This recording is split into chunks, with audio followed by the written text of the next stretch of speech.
Hello, and welcome to yet another edition of Cedric Nunn's Photo Talks, in which I talk about an image I have made, including its content, context, and aspects of its making. And today I'm talking about one of the more iconic images I have made, um, which the caption reads, Deborah Eckstein and Noel Norris visiting the grave of Deborah's recently deceased father, Mangeta, KwaZulu-Natal, 2001. And so obviously Deborah Eckstein is the bride, and Noel Norris is the groom, and they just recently married, perhaps half an hour ago, in the church which is adjacent to this graveside. And they've come out to the grave yard to pay respects to Deborah's father, Peter Eckstein, who had died probably about 3 or 4 months before the wedding. In the background just is Deborah's brother Vaughan Eckstein, who is expressing grief, and comforting him is Noel Norris's brother, Gareth Norris, who is giving him brotherly support. And really, as an image goes, in terms of the content, that's the content. It's as simple as that. This marriage was almost postponed when Peter's somewhat untimely death happened just before it had been planned months and months in advance, and the family met and decided to continue with the wedding, and that's I think was the right decision. That's what he would wanted, and the marriage proceeded. And I, you know, um, of course, I think when people respond to this image, there's something primordial that they are probably responding to, and it is this. It's this aspect of a cycle of life that is encapsulated uh, very starkly in this rather stark image. Um, this counterpoint between life and death, and marriage, the coming together union, let's put it that way, of man and woman that brings forth more life, new life, and is the perpetuation of life. In fact, it is biology and nature's way of perpetuating a species like the human species, or mammal species like ourselves, which rely on this incredible invention of sex and death to perpetuate a species and regenerate it at every cycle of perpetuation. So, in a very stark way, this image, I believe anyway, captures that essence, and it does more than that, because I mean that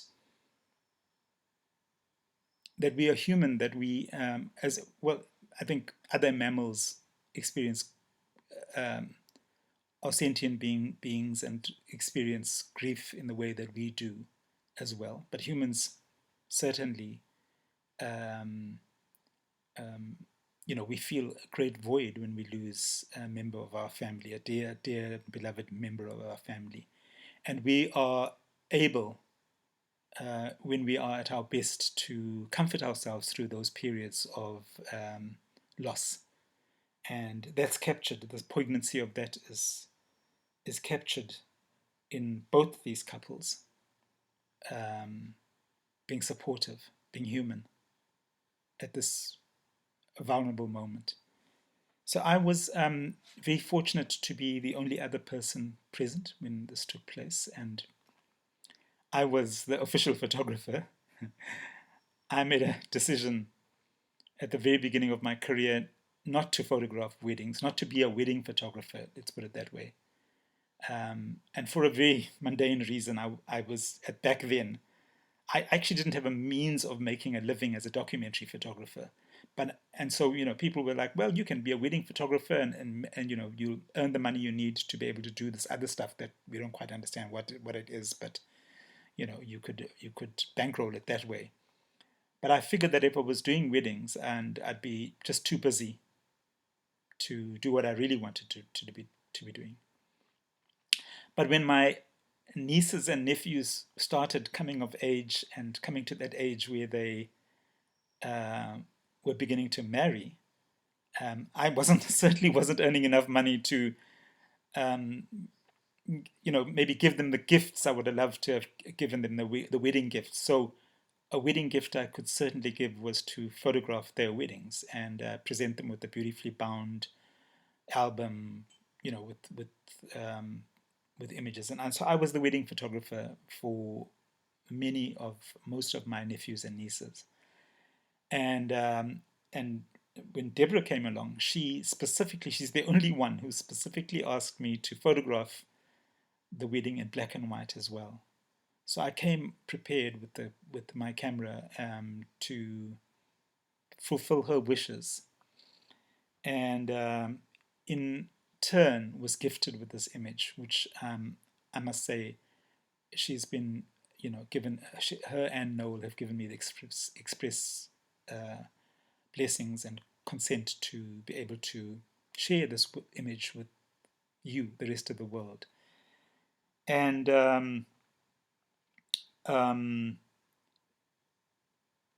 yeah, I also wanted to just say that this couple have gone on to make, certainly Peter would be very proud were he to know, what how his family had progressed, because this couple have gone on to become exemplary citizens, productive, engaged, and raising a beautiful family, and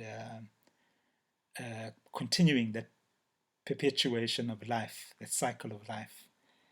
And this barren landscape that you see behind here has also transformed radically and is now a highly populated valley. Now, you can't really see, but you're looking down into a valley. You can see a car passing by on a road. That road um, made it an attractive place for people to move in, and a huge settlement has has developed throughout that valley, and quite a prosperous valley as well. And that's the perpetuation of life as well, I suppose. I kind of liked this landscape. And my father's buried a few places away from and my mother now, from where this image is made. And I kind of liked the way this sort of vast expanse unfolded. But I think I'll also come to like the village that has now taken root there as well, and at least these deceased have some company, if you like. So yes, I think I'll end it there and say thank you for watching. And more information on myself and my work can be found on my website, links to which, including my blog and email address, can be found in the video description below. If you like this talk, remember to click the like button and press subscribe. It helps the channel grow. And just as an addendum, I'd like to say that this was the last of the very personal first essay of the mid-career retrospective book that I'm extracting these talks from, and we'll be moving on to other talks in the from the next talk onwards. So thank you.